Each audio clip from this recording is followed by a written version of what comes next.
teman-teman juga lah memberikan apresiasi juga karena sudah bisa mendapat predikat wajar tanpa pengecualian. Walaupun sebetulnya pemeriksaan BPK ini normatif aja itu.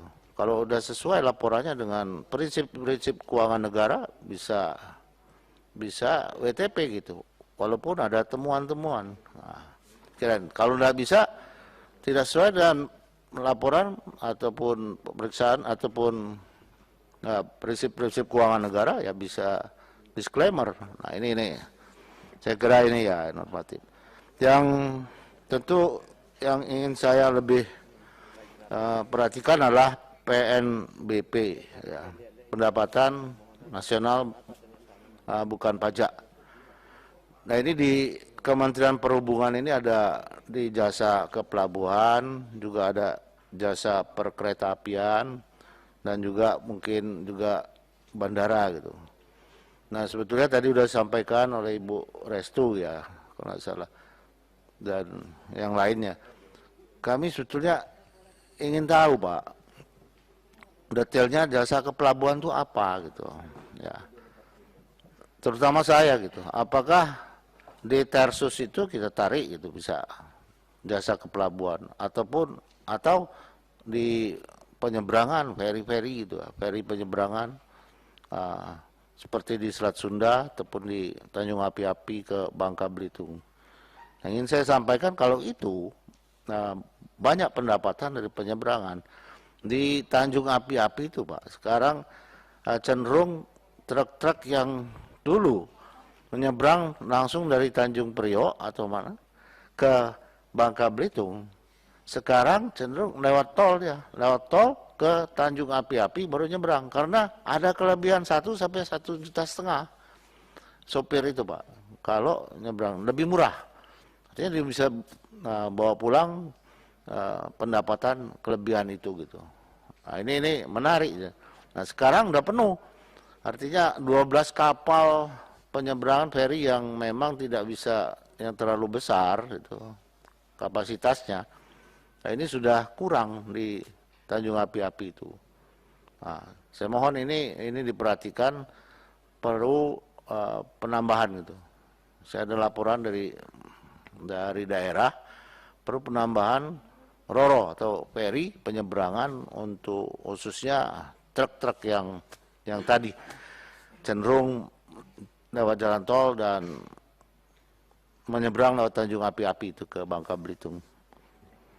Nah, yang selanjutnya juga perlu diperhatikan juga, mungkin perlu tambahan-tambahan dermaganya atau jetty-nya atau bridge-nya, movable bridge itu.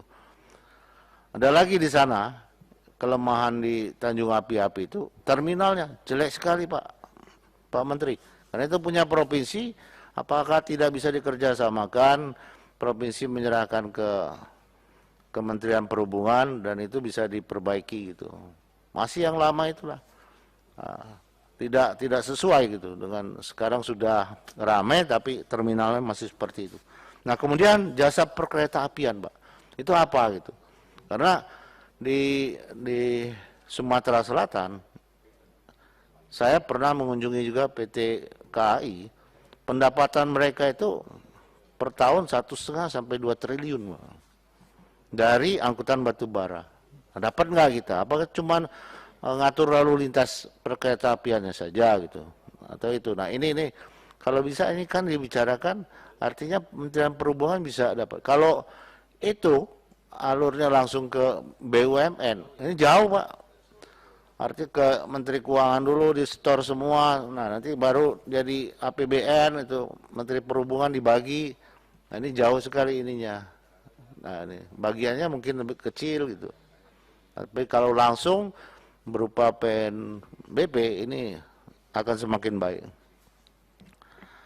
Juga hal yang lainnya Pak, karena Sungai Musi ya, ini yang menyangkut juga jasa kepelabuhan tetapi alurnya semakin dangkal. Saya sampaikan waktu itu dengan Pak Dirjen juga itu.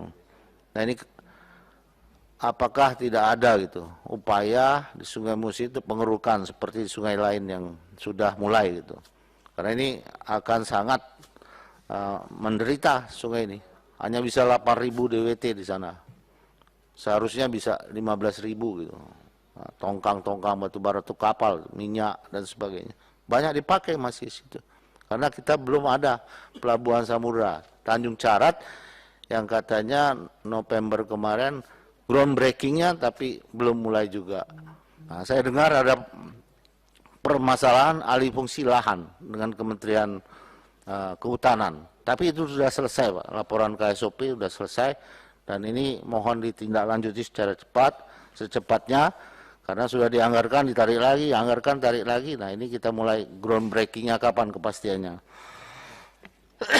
Kemudian yang mungkin terakhir ada penataan persimpangan, Pak. Kami di RDP sebelumnya itu sering menyebutkan di Ciawi, Sukabumi ataupun Gadok gitu ya.